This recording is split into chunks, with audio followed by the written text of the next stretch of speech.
Hey everyone, this is Pete, and welcome back to Atari A to Z Flashback, a series of short playthroughs of the 150 games that make up Atari Flashback Classics for Nintendo Switch. Today's game is Asteroids, again, for the fourth time. This time we're looking at the Atari 5200 version. So Asteroids originally came out in 1979 and was sort of quite rightly praised for making interesting use of vector graphics and so on. And it was then ported to Atari 2600 and Atari 8-bit computers in 1981. The Atari 5200 version that we're going to be looking at today never actually got released. It was originally supposed to come out in 1982. And it was fundamentally identical to the Atari 8-bit version because the guts of the 5200, if you're unaware, were basically the same as an Atari 8-bit computer. It just had a ridiculous controller and no keyboard. So, no idea why it never ended up coming out, but we can play it now thanks to Atari Flashback Classics. So this 8-bit port, and by extension the 5200 version, was coded by a guy called Todd Fry. If that name sounds familiar, he's probably most well known today for the legendarily terrible Atari 2600 port of Pac-Man.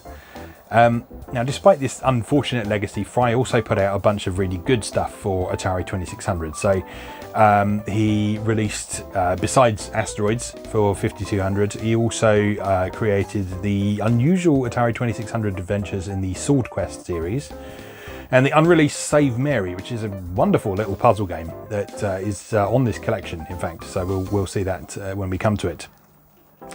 Now today, Fry works in the field of artificial intelligence, although he still makes occasional contributions to the games industry when compilations like this come out.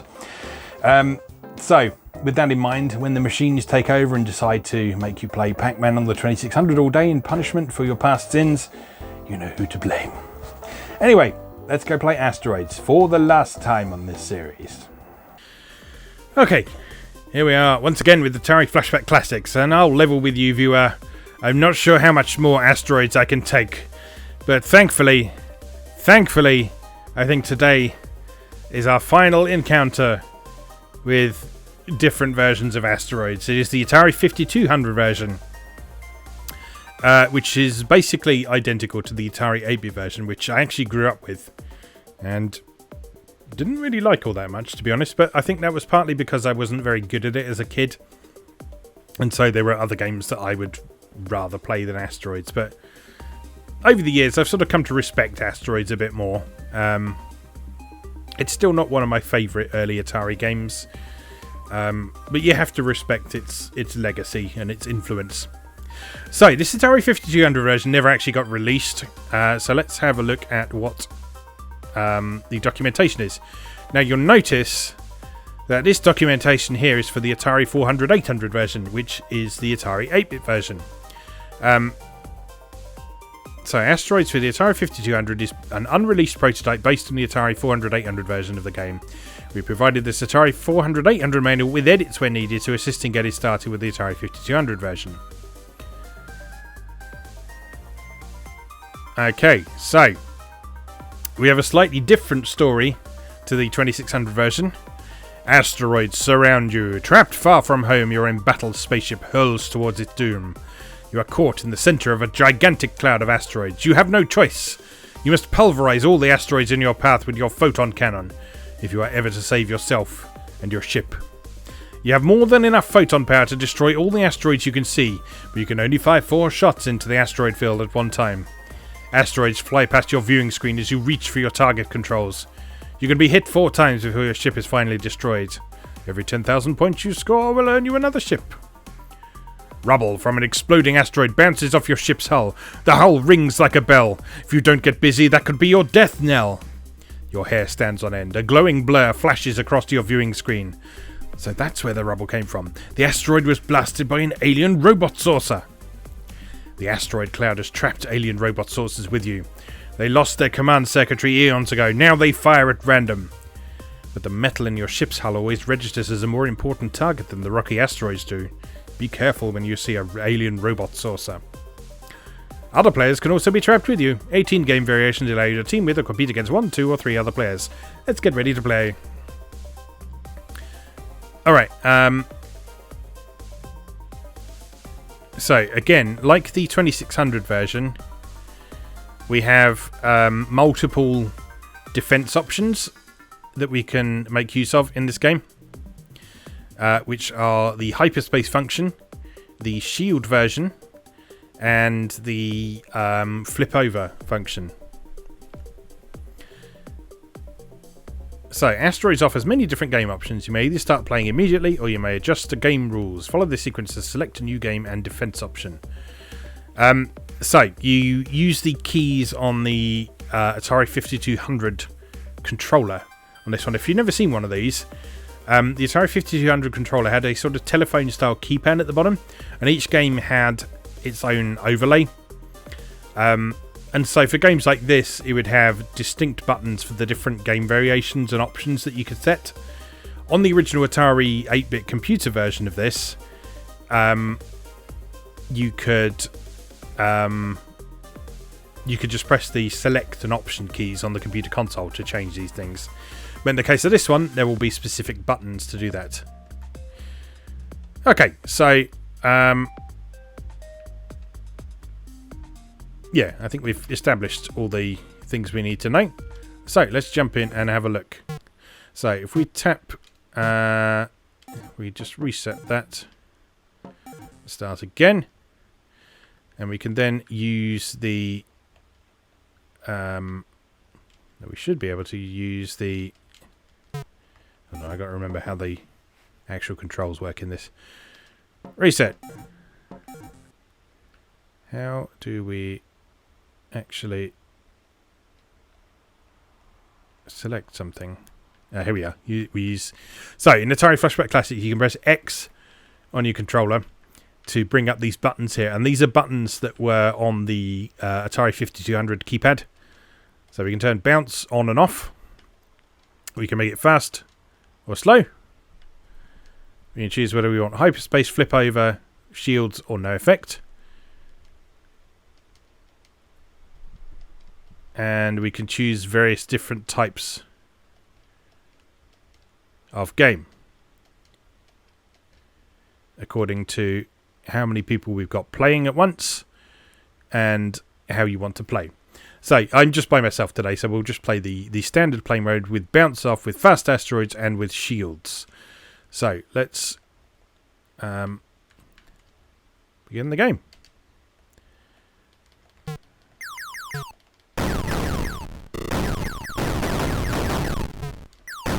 So in some ways, this actually looks quite similar to the 2600 version. Certainly in terms of sort of the chunky resolution and the limited use of colour, but there are some slightly more advanced effects going on. Like if you look at how the asteroids explode, and they explode into sort of those particle effects.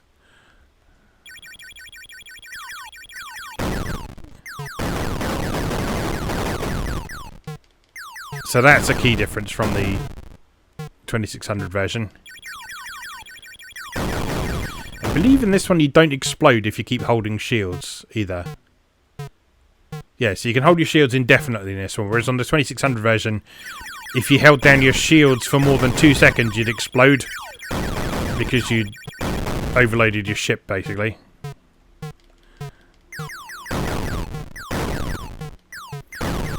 And of course, we don't have the gigantic chunky font of the Atari 2600 version up at the top of the screen. We instead have what we in the Atari business like to refer to as Graphics 1 text.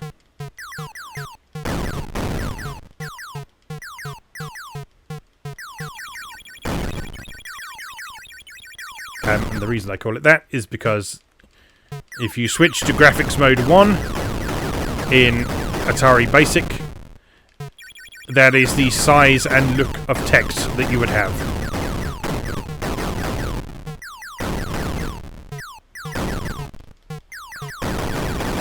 So the other thing that this has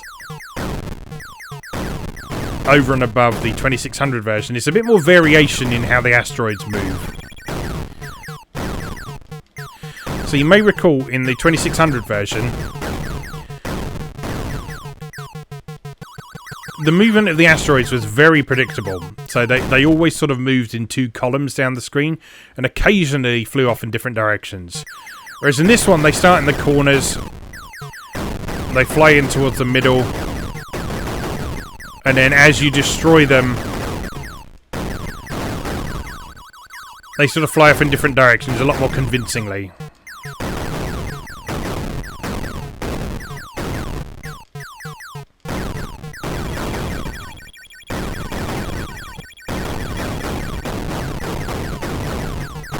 I do like the sound effects in this one. That explosion sound effect's really nice. The Atari 5200 sound chip was much better than the one in the Atari 2600. As I said, because the Atari 5200 was basically an Atari 8-bit computer with a weird controller and no keyboard, it had the same pokey chip that was used to such great effects on the Atari 8-bit.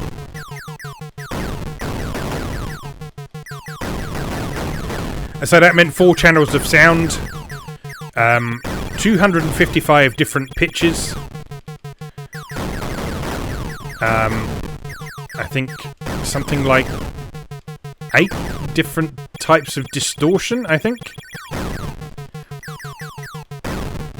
and 15 different volume levels on each of those 4 channels. So it was a very flexible sound chip that could do a lot.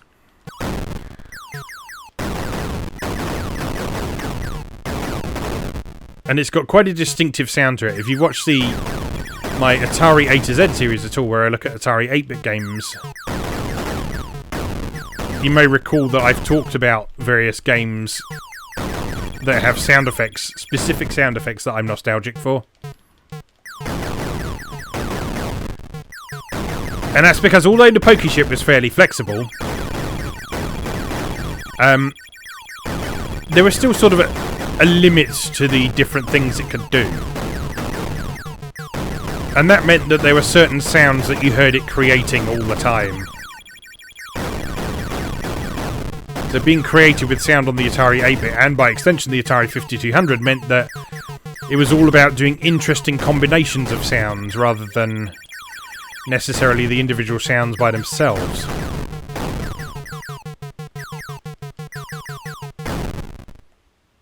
Alright, we're doing pretty well here. Certainly a lot better than I used to do when I was a kid. And as you might expect, this is causing me to enjoy this a lot more than I did when I was a kid.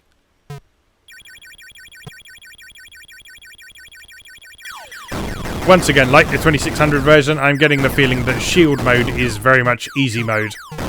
But I'm not complaining because I've always been a bit shit at Asteroids, so I need all the help I can get.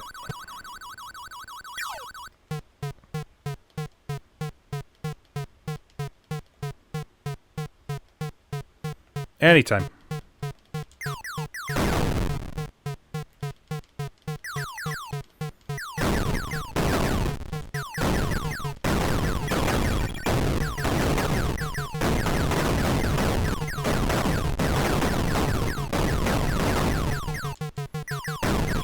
I've never quite understood the weird sound effect in the back of this game. I think it's supposed to be a heartbeat, I think. But I just don't quite understand it. I mean, it's a distinctive and iconic part of Asteroids at this point, but I just don't get it, you know?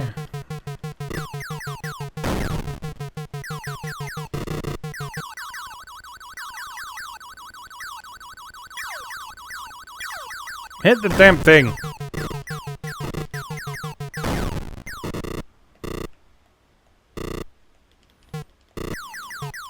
Oh, they're getting a bit quick now.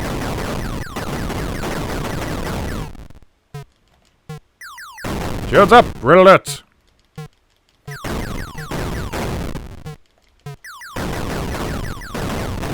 And another extra life for me, because I am Pro Lead Skills Super Gamer.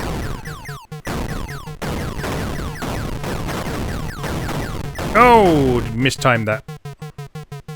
There's a slight delay between you pulling back on the stick and the shield actually activating. So you have to kind of activate it slightly before you think you need it.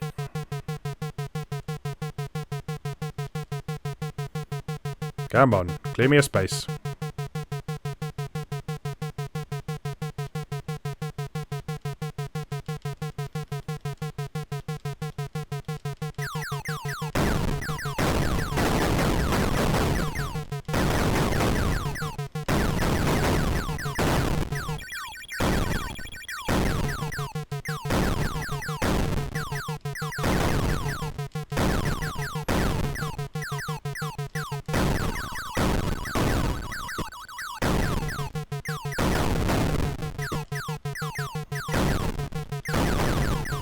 I suppose the flip control would be quite handy for sort of quickly stopping, wouldn't it?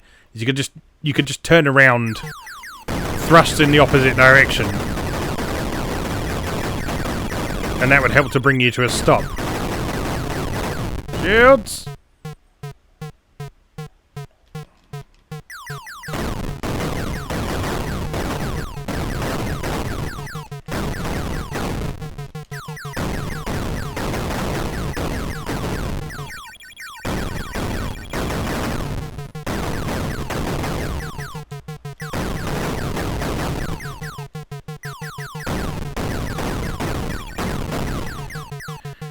Yeah, I think the other reason that Asteroids has never really sort of been my favourite game is after a certain point it just sort of feels like it isn't really going anywhere. Like at this point in the game it is getting faster with each passing level.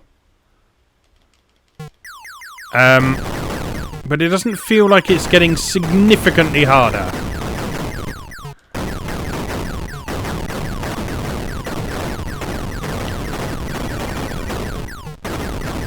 And I'm reaching a point where by the time I lose a life,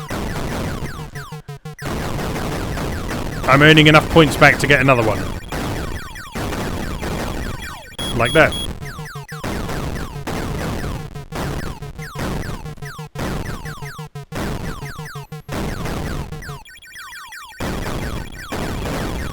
But, as they say, I've started so I'll finish.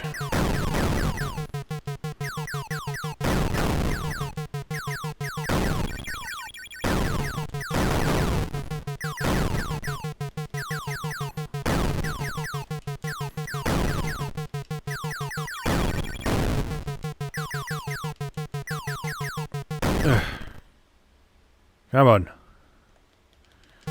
Bring it on.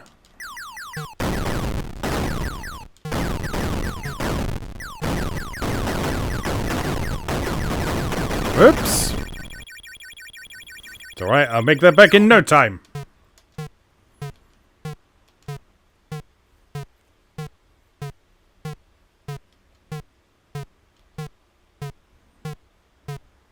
Come on. At least it is decent enough to wait for a clear space before it spawns you back in again.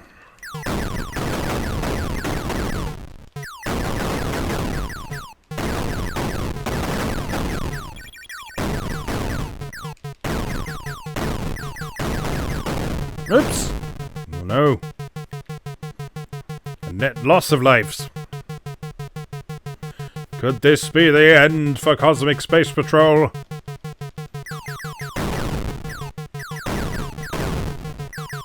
That was the 2600 version, I know. I just like saying Cosmic Space Patrol.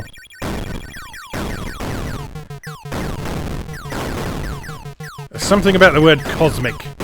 It's just incredibly satisfying to say.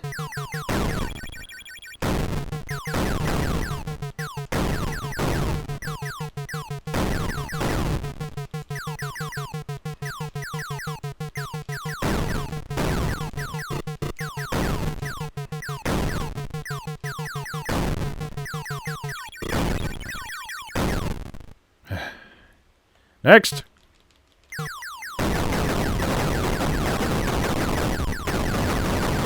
That beginning of each stage is very satisfying. I will give it that. Just because there's so many asteroids on this version. And just blasting your way through them like that is incredibly satisfying. So I will give it that. In fact, I'd arguably say that blasting your way through the asteroids at the start of a stage on this one is more satisfying than the arcade version.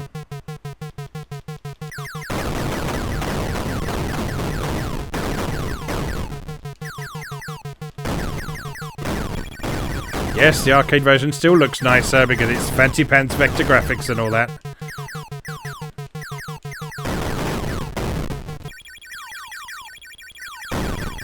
But you know, in a game about asteroids, it kind of makes sense to have a sort of pleasing chunkiness about the whole experience. And both the 2600 version and the 5200 version here have that really nicely pleasing chunkiness about it. There's sort of a real feeling of sort of blasting into things that have real substance to them.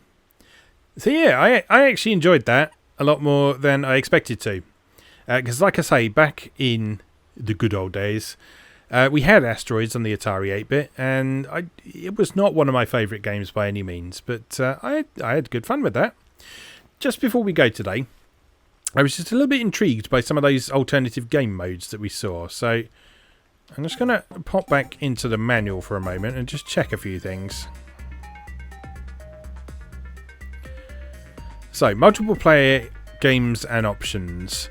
So there are patrol and combat and melee and co-op and team options. So standard play Asteroids allows either one or two players to play Asteroids. The first player takes his turn until he uses one ship, then the second player takes a turn. Melee Asteroids is 1 to 4 players simultaneously. Co-op Asteroids, all players are supplied with ships as long as any player has a ship he hasn't used. You benefit by keeping all other players alive. In combat versions, you may hit all other players, but it's usually not to your advantage.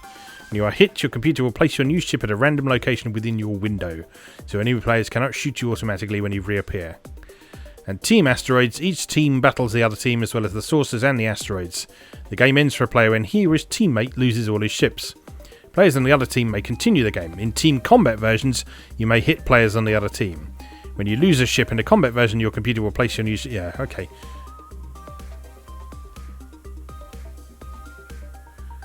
Okay, so the difference between patrol and combat is patrol is friendly fire off, basically, and combat is friendly...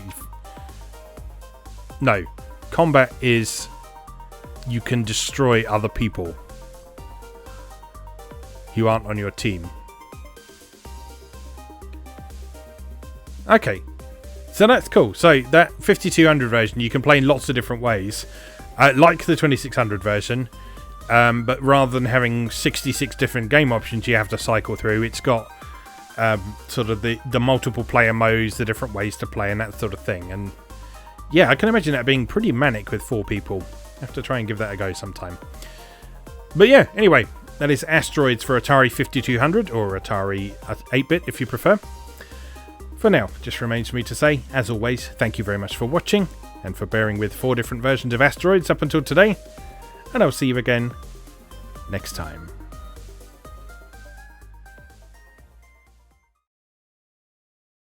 Thanks for watching. If you enjoyed this video, please help out the channel by leaving a like or a comment and subscribing. New episodes of Atari A to Z are on Tuesdays and Atari ST A to Z on Thursdays. Check out atariatoz.wordpress.com for a full archive. Do please also check out my other projects moegamer.net, where I explore Japanese and Japanese-inspired games from yesterday and today, and videopackgames.wordpress.com, which aims to catalogue the small but well-formed library of the Philips G7000 Videopack computer, also known as the Magnavox Odyssey 2. You can also support my work on Patreon or buy me a coffee. You can find links to do both down in the video description. Thanks again, and I'll see you next time.